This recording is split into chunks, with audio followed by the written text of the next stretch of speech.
Hello, everyone, and welcome to Hard Things Podcast, Season 2, Episode 3. This episode is a day late and a dollar short because, as some of you may know, I'm in chiropractic school, and I had a biomechanics test yesterday, along with another test coming on Friday. And to be completely honest, I went to record the episode last night.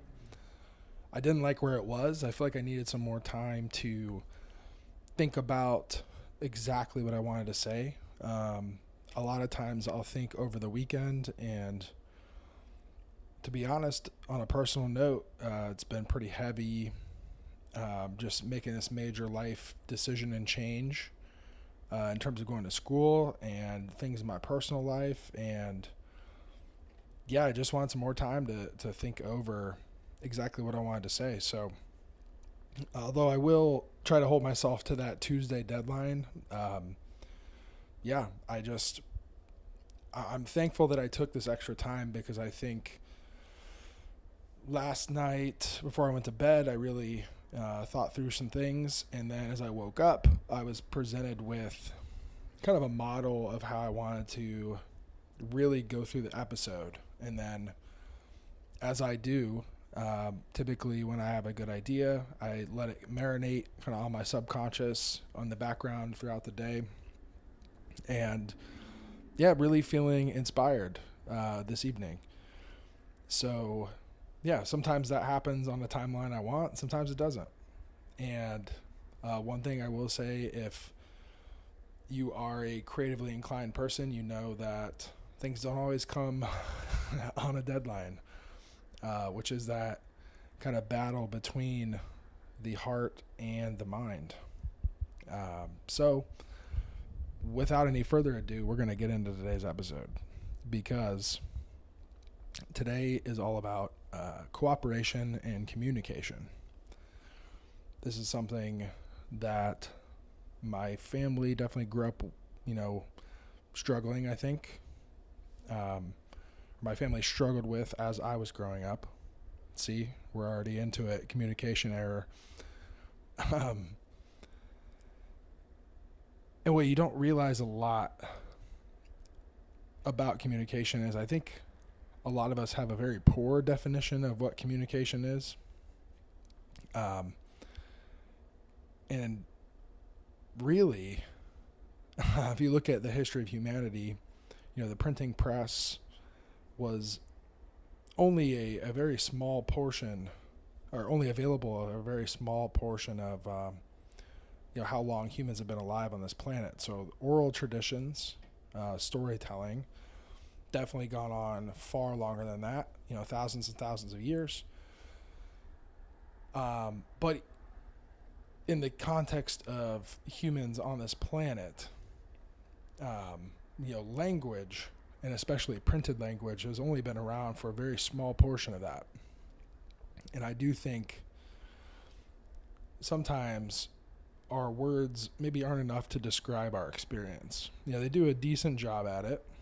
But a lot of lessons I've learned recently and in the last 10 years, I think really, I've really changed the way I think about communication, and the intentional nature with which I approach it now. A lot of that has to do with sharing my truth in a very specific way to very specific people at very specific times. So I realize it's really a matter of who, what, when, where, why, and also a bonus for this episode, how. And so I'm going to start by going through all of those and thinking about certain ideas with relation to those 6 terms.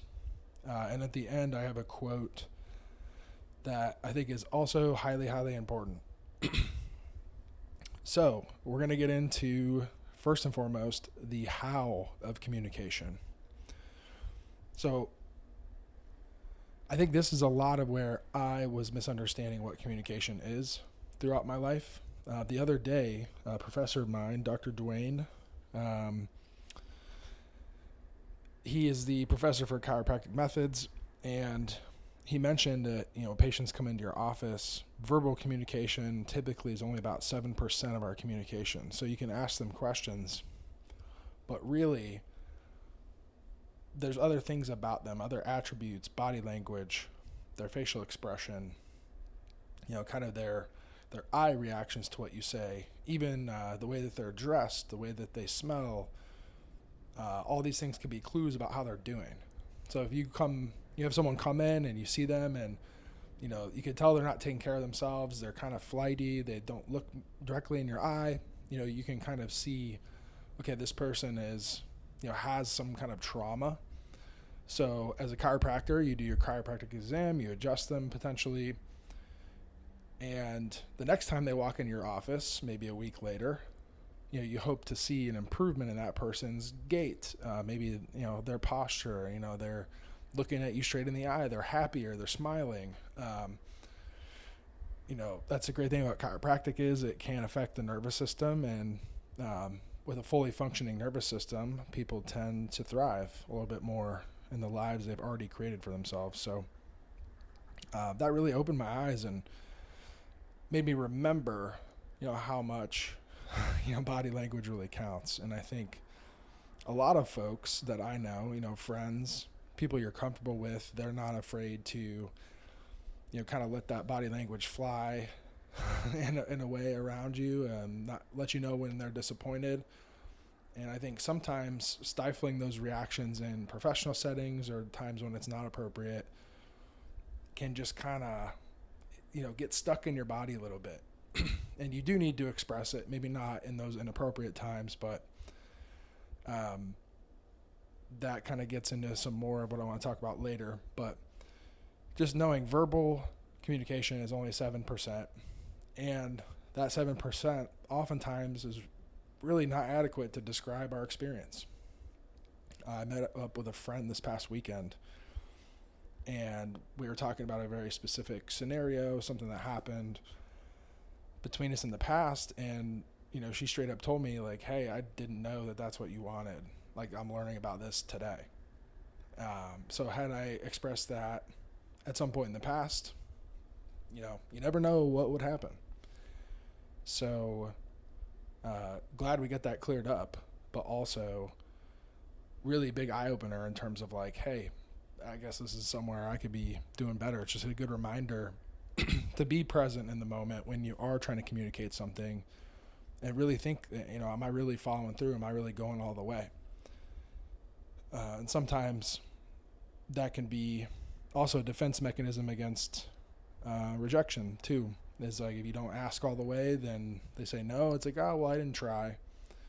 And yet again, another thing that I am hyper guilty of.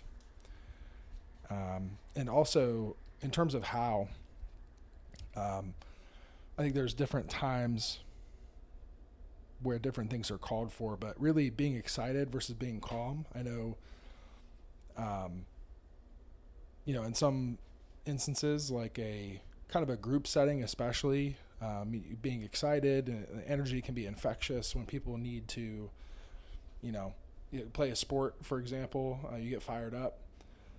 But also in my sport of weightlifting, sometimes being calm for a person is even better. I coached someone a couple weeks ago at a meet, and the whole time I was really kind of calm and collected, even though in my brain I was making all these calculations to try and, really put him over the top and get him to his goals on my end as a coach. But when it came to being around him, I think my energy was pretty calm and unshakable, and really was able to keep him calm, keep him in the zone, and he did end up hitting his goals for that meet. So ultimately very, very important to know not only like your verbal language versus your body language, but also how's that coming off? Are you excited to be there?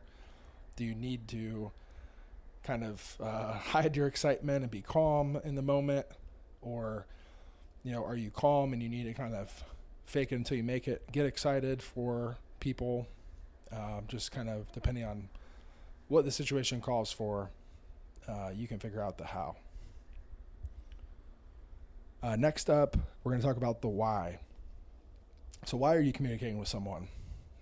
This brings up two different categories. So one, the first category is like required versus not.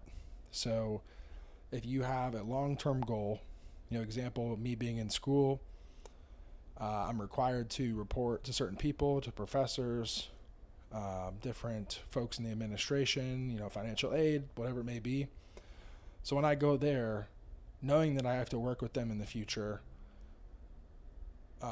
you do kind of have to moderate your communication to, even if that person is not telling you what you want or need to hear.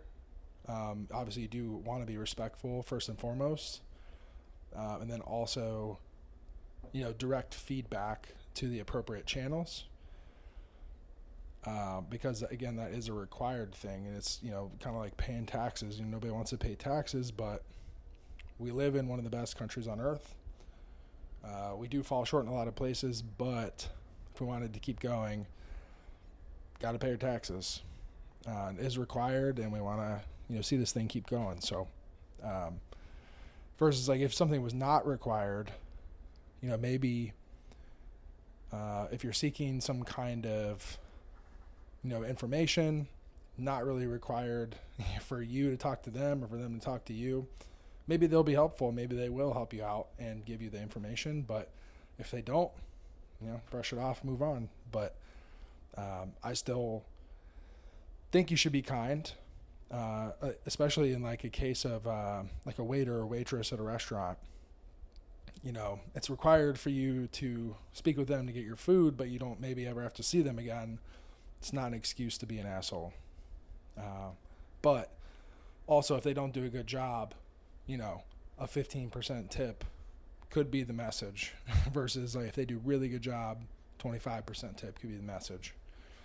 I think no matter what, tipping is needed. But again, if someone's kind of off on a tangent and they're maybe not doing their job, that's one thing. If the restaurant's super busy and they just can't get to you because they have 7 tables, maybe give them some grace. So again, required versus not, something to think about. The other category on this is need versus want. So example could be, a need, I think in our society, you want to have a family. So to build a family, to build on previous generations, you need a partner. I think having a partner is very advantageous. So if you need something, you're going to want to be a little bit more invested than something if you just want like an ice cream. If you get in line for ice cream and there's 20 people there and the line's not moving, it's like, hey, I could probably just get out of line. It's fine. I'll get ice cream tomorrow, next day, whatever. So thinking about needs versus wants. So the next thing I want to talk about is where are you communicating? And this is a big topic right now, I think, with technology. So first and foremost, are you alone with someone or are you not alone? Are you in a public place around other people you either know or do not know? In either case, I think it could be really important. So this is another Dr. Dwayneism, but say you're in your chiropractic office and you're talking to someone about their lifestyle or whatever it may be, and there's other people within earshot. You definitely don't want to go into private thoughts, like, hey, last time you said you do XYZ, and kind of outing them in front of these other people. Versus if you're alone, you can kind of go a little bit deeper, maybe be a little bit more sensitive, and give them a kind of a place, a platform to speak their mind. So again, being alone versus not. But the big one in terms of where is also public versus private. So that office scenario is still kind of a private scenario, even though you're not alone. But public, I think everyone's seen videos online of people making a scene in public. It can be very uncomfortable. I think being in public, you want to, hold yourself to a certain standard of, activity.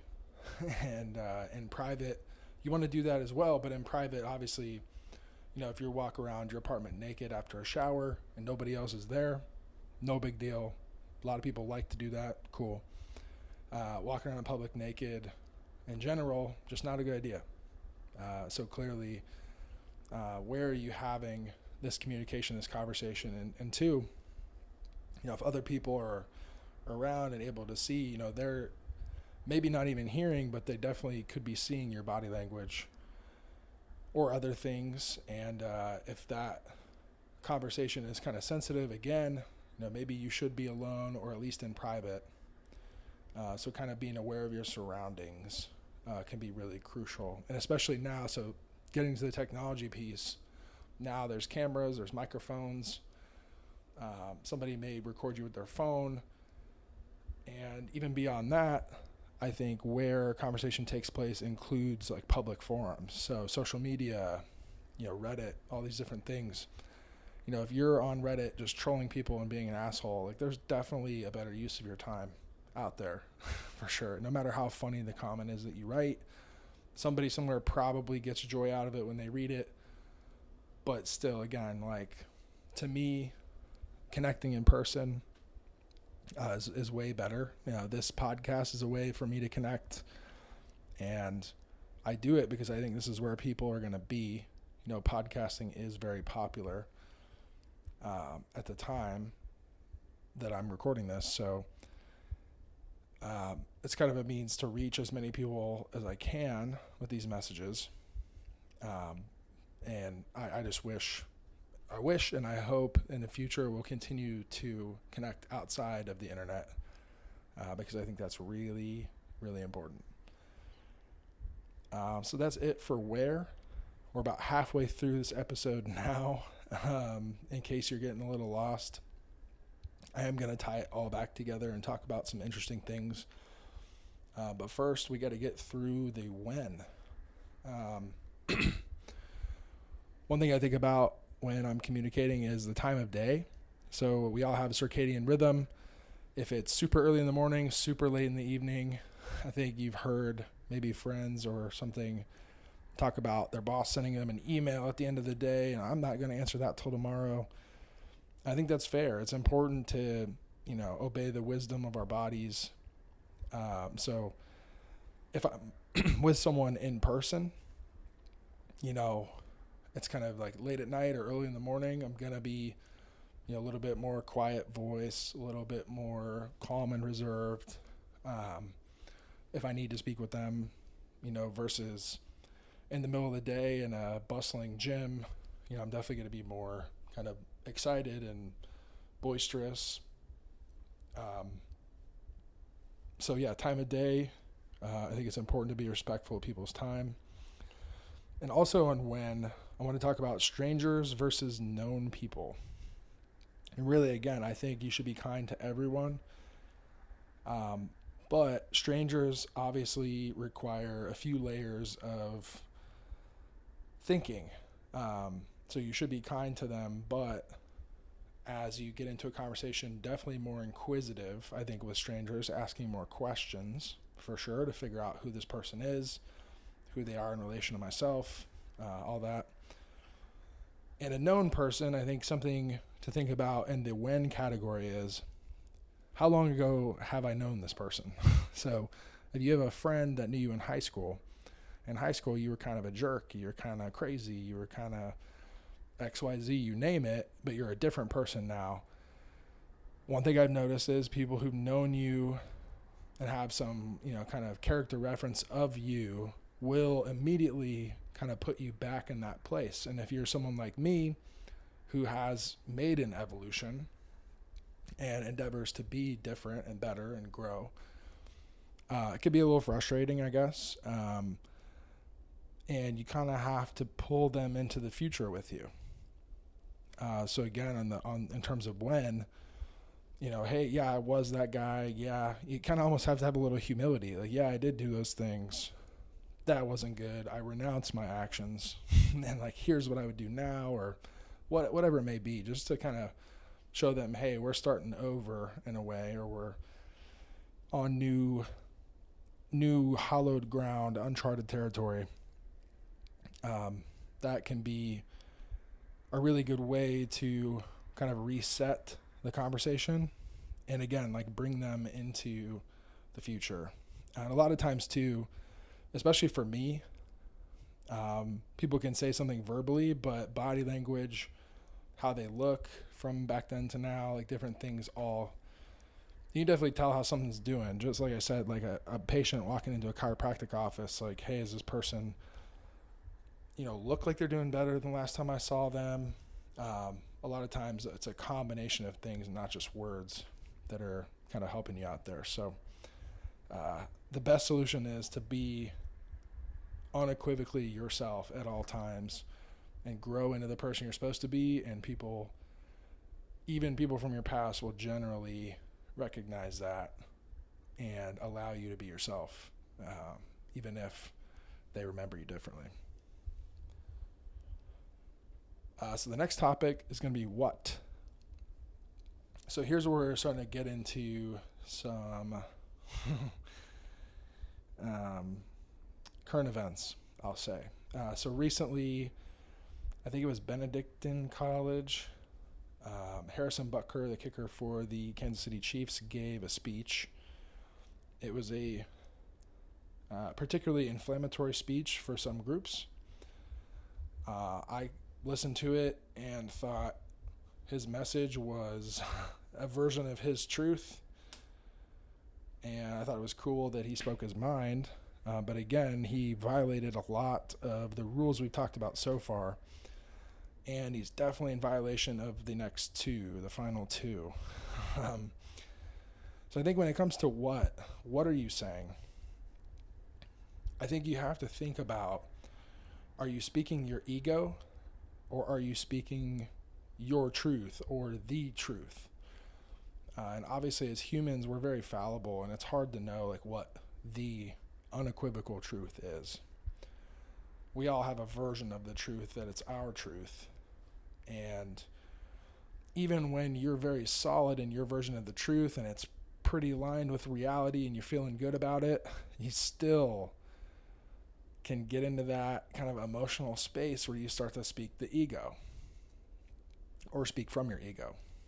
And I think at all times we're all trying to process things that we see, hear, and feel that we don't like, and the ego gets bruised, gets injured, and it's really easy to let those emotions kind of seep into our truth and infect it a little bit, and maybe take parts of that truth and inflame it a little bit and exaggerate it and kind of pull it out of truth. And again, we're all on this like spectrum of learning in our lives, learning from experience. In my experience, has been the most valuable thing to me. Like, I've heard a lot of the lessons that I've learned, either verbally or in writing, from other people. Now that I've lived them, it almost confirms that these things are true, at least to me. But definitely bruised my ego in the process, and that can corrupt that truth, has been my experience. So when I talk about Harrison Butker, I think he's learned in his life, what makes him the happiest. Now, as men, I think there are many things out there that can corrupt us, and you run into those things in life. You realize they don't make you happy, and then you want to go tell people about it, but you forget that, experience really is the best teacher. And right now, America, the world, humanity at large is kind of going through it. I think I feel a lot of like pain in his words. He has a lot of disagreement with the way things are going for specific groups. And I think he let his ego seep into, a little bit of his truth. If he could kind of come at that same argument from the standpoint of just his experience and really being firm on like, hey, I've come to realize XYZ about myself, and if you feel that way too, you should join me, and just have it be an invitation versus trying to impose that on those who maybe haven't learned from experience yet.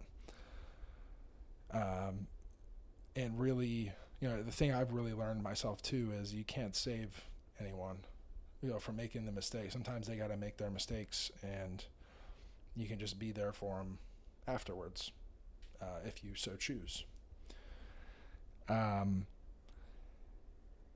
Nothing like watching a speeding train head towards almost certain doom. Not that you really ever know that something's going to hurt someone, but you have a pretty good clue sometimes. So I think the inflammatory response that he got from that speech was really about the egoic part of what he had to say, not so much the truth. The truth of it is, at least the part that I heard specifically that people were angry about was kind of about women in the workforce and women's roles in our world. And I saw a really good post by a female psychologist kind of in the aftermath of that.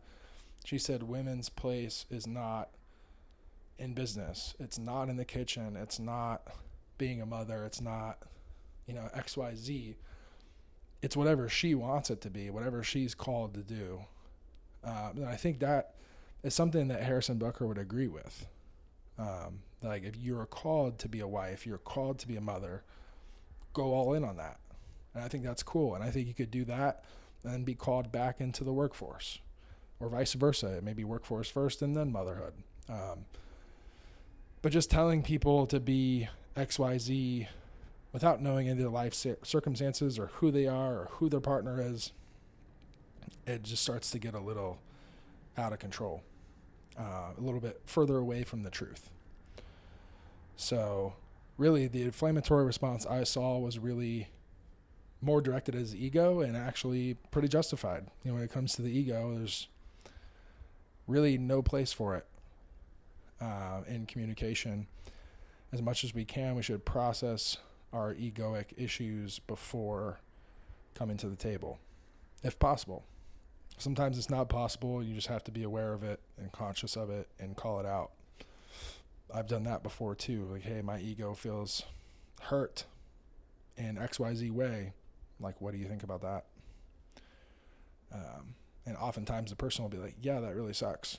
Like, you're not wrong. But also, I feel, and then it keeps the conversation going versus just shutting down or being angry. In terms of what as well, I think what I've really tried to do is stick to the minimum effective dose. Like what I may have this whole manifesto of how I feel about life, but if I can only give someone chapter 1 before they shut down, I'm going to give them chapter 1.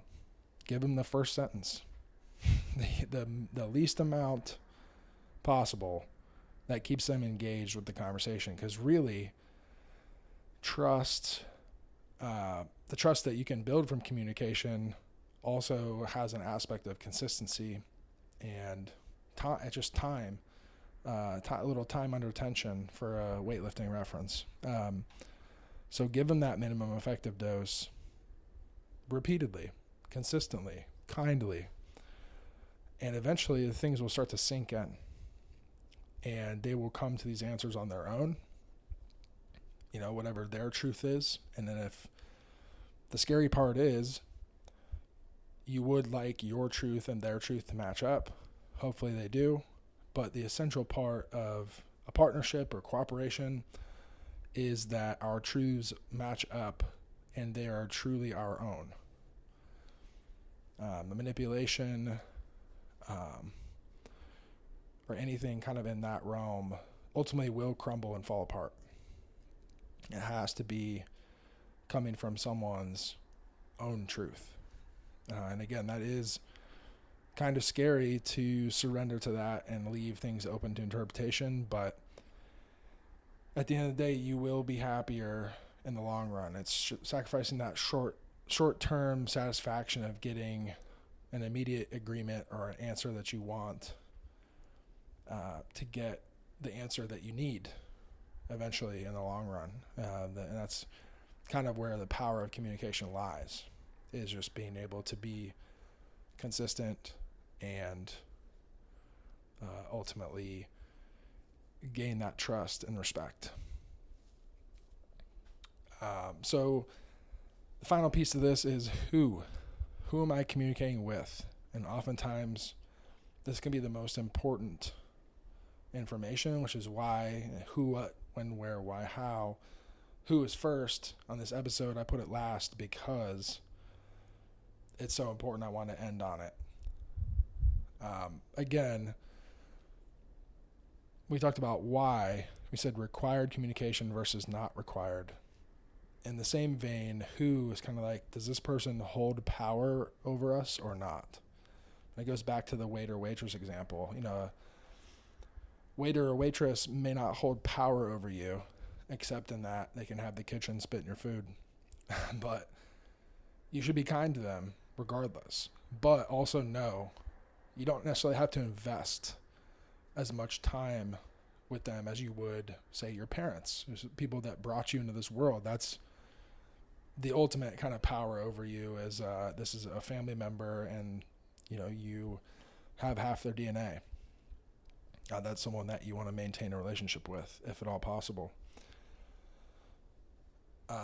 This also brings me back to like government, or just think about in general, like the Empire in Star Wars. These people hold power over you. You have to relate to them in a specific way so that they don't crush you. And again, it comes back to consistency and trust. So you probably are going to have to bend over backwards a little bit. This could be your boss at work, whatever it may be.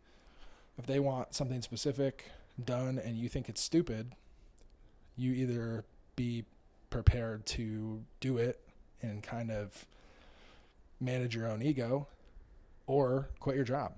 You always have the option to go find a different job. We live in a country where it is possible, and there's no dictatorships around. There is random forms of control you can run into, but if you're kind of powerless in a scenario, you have to obviously communicate and act in a certain way.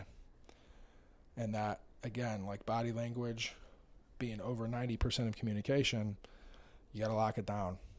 And again, you have to let that out eventually in other ways. It could be through exercise, a little boxing, whatever, yoga. Doesn't matter how you do it, but you got to get that out of your body. But while you're holding on to it, you're locking it down. That's good for your survival. So being able to do that at an appropriate time, or, a lot of people will vent to friends and family or whatever it may be. Make sure you're not just putting that on them, without any warning, really asking like, hey, do you have some space to hold this for me? Because I'm really struggling.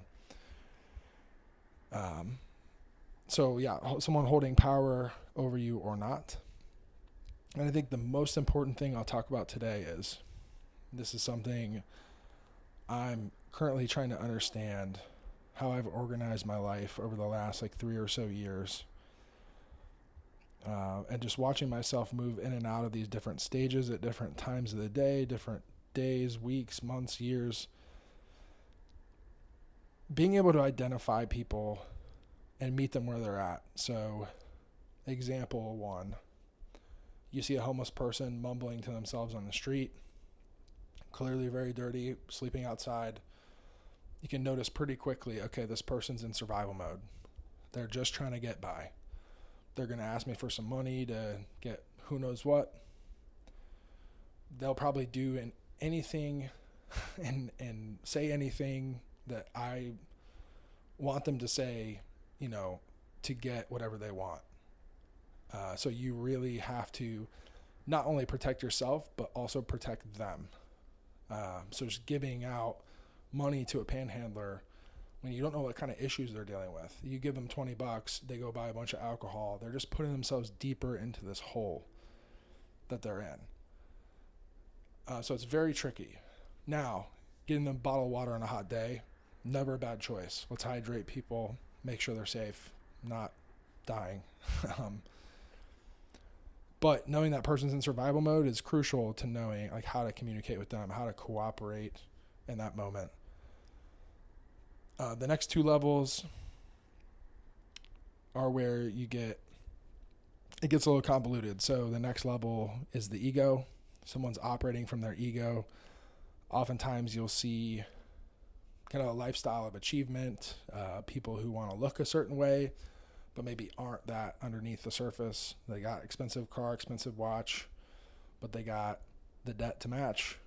I've definitely lived from this place, based my entire identity off of a job title, off of I played Harvard football, you name it. And when you're in it, everything seems fine. But the moment something goes wrong and something challenges that version of yourself, things can go south really quickly. And these are people not too far removed from survival mode. When you start to shatter that ego, they start to act like the homeless person. They will do anything to hold on to that thing that they give you or that you give them. And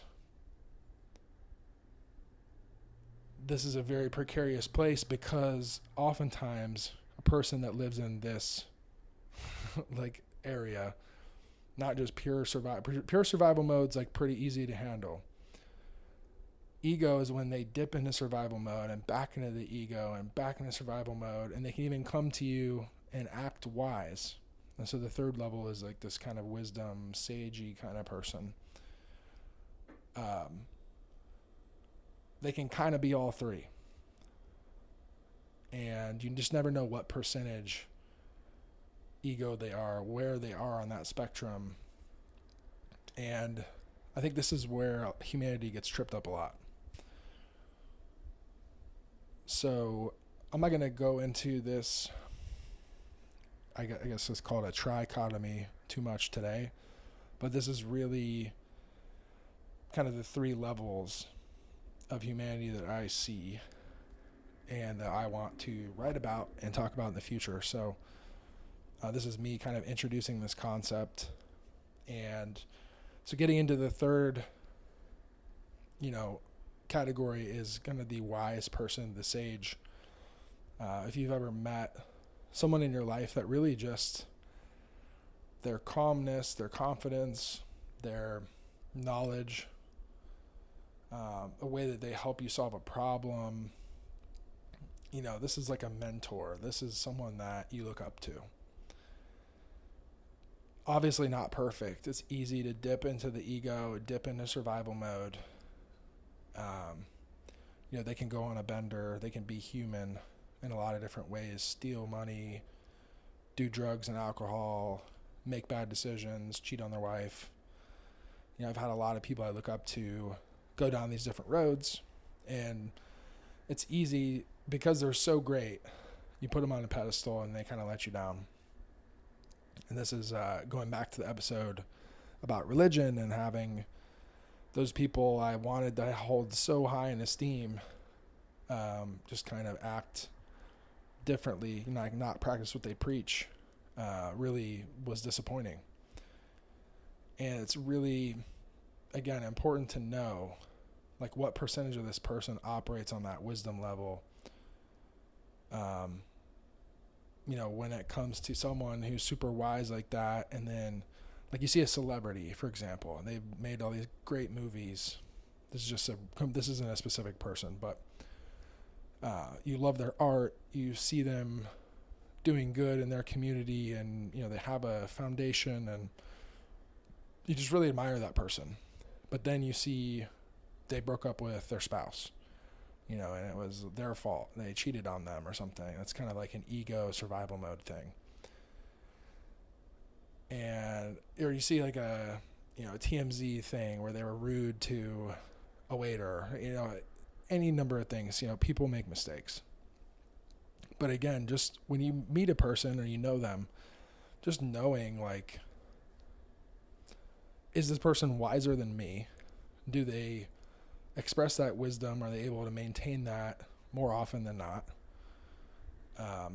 You can kind of talk to that person a little bit differently. You could be a little bit more honest, a little bit more trusting than someone who operates from the ego, who might screw you over to make money or for status, or someone in survival mode who literally is just trying to get one thing from you, like, alcohol or something, who knows. And this is something that I wish I would have thought about more, but to be honest, the concept scares me.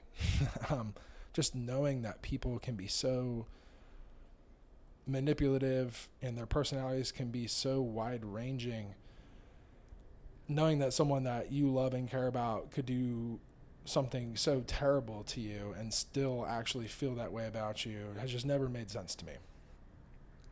It's a lot easier for our brains if we make it a black and white thing where it's just like you're bad or you're good. But in reality, these things are a lot more nuanced. It requires you to think, to feel, and to be savvy. To be honest, it's a lot of responsibility. If you want to cooperate and communicate on a very high level, it takes a lot of effort. It's just not easy. And I think in today's society, we could all shoulder that burden together. Folks that really don't like that burden and don't try, leave it to others to get the job done. And in reality, if we all just agreed to shoulder that burden together, things would go a lot better. So really where we have to start is with ourselves.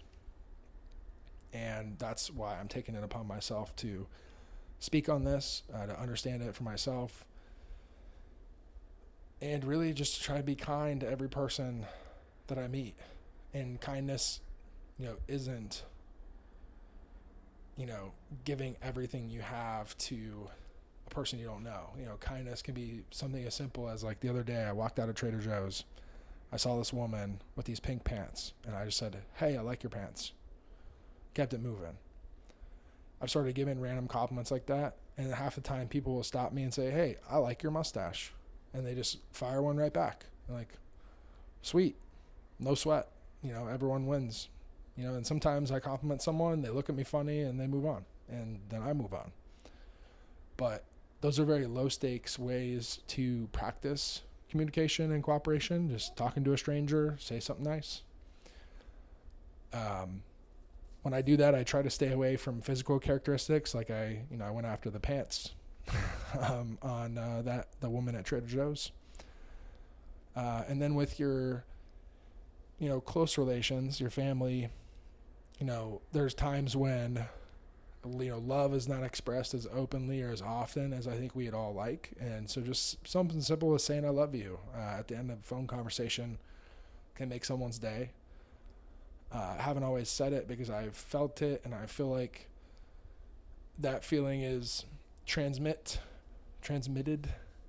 But like I said, a lot of folks, when I ask them, "Hey, this is how I feel about a situation. How do you think I feel?" They say, "Well, I'm surprised. Wow, I didn't know you felt that way." And again, that's on me because it's a feeling I certainly have and just wasn't expressing. So it's on us to let other people know how we feel, to be kind. And if you do that for someone, it can grow within them. Especially what I found is with women, just supporting them even just a little bit, they can support their community that much more. Like it's exponential inside of them. Guys are a little different. We're a little bit more gruff, whatever. Compliments and criticism kind of roll off the back in one ear, out the other. But yeah, if you can spark a little something inside someone and they go out and they're, kind to 3 to 5 more strangers, then your effect is multiplied. And that to me is very worth it. That's how we make the world a better place. So I'm going to end this episode with a pseudo quote. I can't remember who exactly said this. I should probably be a little bit more prepared, but when it comes to humans, know all the methods, but just be a person. So everything I just talked about, these aren't things I'm thinking about all day. This is a way that I live, and I kind of embody these things as much as I can. So it comes decently natural to me. But again, like when it comes, no matter what, if there's a human being in front of you, you should be kind. That's a pretty easy rule to follow. The rest of it is just knowing kind of how to protect yourself and operate in the world. And I'm not saying to manipulate people, but just know where people might be coming from and take it slow. I do love intense, deep connection between humans, but not everyone's ready for it in this moment. Again, when is one of the categories, So, again, know all the methods, but when it comes to connecting with another human being, just be a person. You just never know what a person is going through. You also can be going through things. No situation or person is ever the same. Everything is always fresh. And I think that's why I kind of have a new excitement for life, because you realize the variation of life. Every day is different. That professor I saw last week could be having a good week or a bad week, and that presents a new challenge, a new way to relate and communicate to that person. It's always ever changing. So that's kind of the fun of it. So no matter what, don't take all this so seriously. I know this episode feels pretty serious, I guess, in a way to me. But at the end of the day, if you're not having fun with it, you got to reevaluate what you're doing. Being playful is also really a core tenet of life. So with that, I leave you. Until next week, Blaine out.